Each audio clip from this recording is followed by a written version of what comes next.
Welcome to The Conflict, a YouTube channel dedicated to explain the history of the Israeli-Palestinian conflict. My name is Dr. Anon Degani, and I'm a historian, and I'm very much aware that the moment I stated this channel's mission, you asked, is this guy pro-Israel or pro-Palestine? What are his biases? Who does he serve by uploading videos?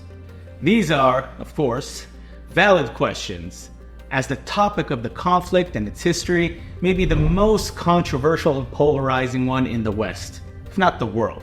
And yet I want to propose that our analysis will be nuanced, complex, and will not lend itself easily to an optimal solution. I'm not asking you to see me as impartial. I'm not impartial. You shouldn't be impartial.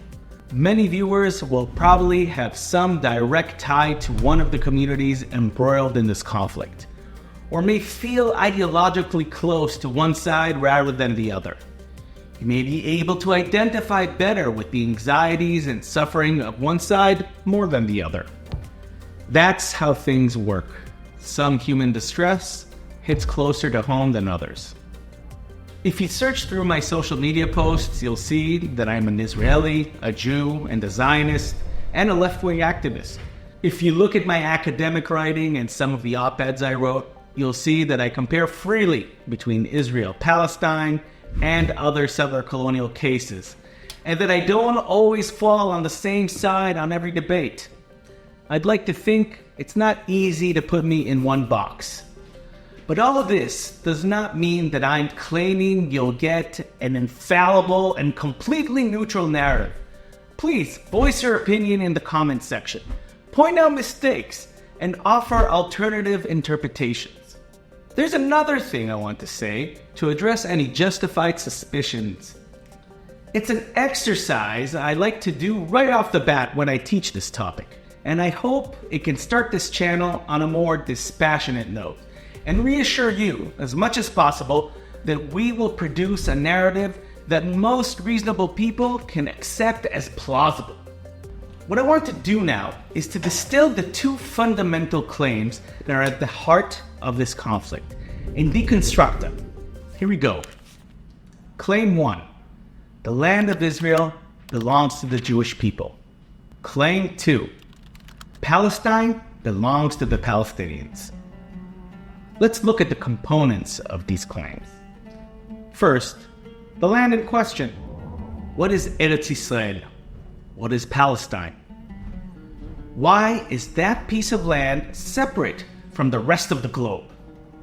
For centuries and millennia, it was part of other states. Egyptian, Persian, Greek, Roman, Byzantine, Arab, Mamluk, Ottoman, British empires. Why should this particular piece of land become an independent state, Israel or Palestine? Let's look at the people. Who are the Jewish people? Who are the Palestinians? Yes, Israelites and Jews have indeed been around since 1200 BCE, and some have lived in this land, and those that haven't have maintained a religious connection with it. But have the boundaries of this community not constantly changed? Do people who entered this faith in the diaspora have the same rights to the land as those exiled Jews? Do Jews who have no political ambition to live in the land of Israel, who question the idea of modern Jewish nation, do they have the same rights?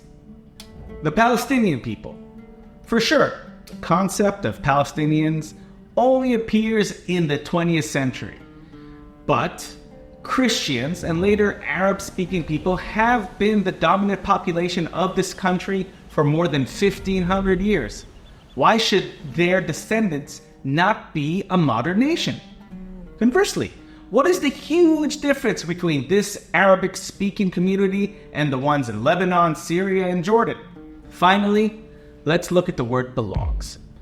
Who's to say which people own which land? Who can we confer with? Where is the county registrar who can show me who owns what piece of land?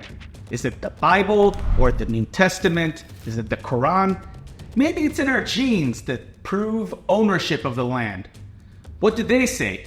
Well, funny enough, the genetic load that is used to tie Jews from various diasporas into the land of Israel is the same genetic load that the different Palestinian communities have. But even so, as any 23andMe test will show, humans like to move around. What we end up when we analyze the two fundamental claims is the realization that adopting any of them is a matter of personal belief. Notice, I didn't say they were wrong or right. I'm not discouraging you from adopting one claim or the other, or both, or none. What I am saying is that the tools of the historian can't provide you with an answer to which one of these is the correct one. We can acknowledge that there were ancient Jewish kingdoms in this land. That is a historical fact. But this fact doesn't translate into an automatic justification of a modern Jewish nation state. Historians can't help you there. On the other hand, many countries around the world were created through the displacement and even destruction of societies that predated them. Historians can't tell you which one of these has the right to exist and which doesn't. They can only provide you with the events that led to displacement, and they can give the justification each side harnessed in that fight. But they can't conclude which one of these justifications is more noble. We don't have the tools. The land in dispute here has no voice. It has no natural rightful owner. There's no giant plaque on the bottom saying property of the Palestinian or the Jewish people. At the starting point of the series, I'm confident enough to tell you that the videos you're about to watch will not easily manipulate you into adopting one claim or the other. What you will get is facts and analysis that should help you understand why things happened the way they did.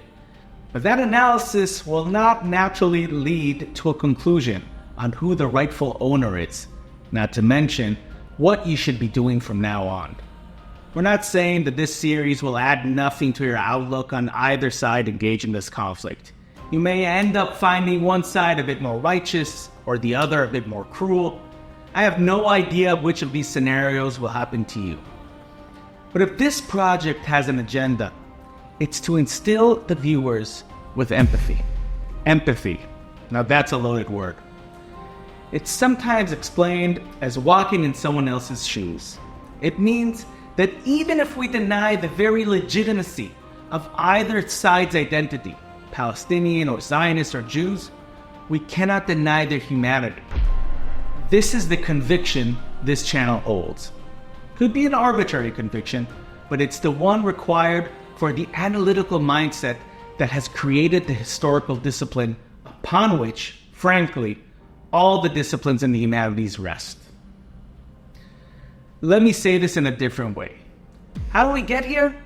We can disagree on that, for sure. But if our basis of disagreement has to do with casting one side or the other as non-human, subhuman, or beyond human, we will be betraying the foundation of the humanities and the historical discipline, which is its crown jewel. If history is what you're looking for, please subscribe and join us on the conflict.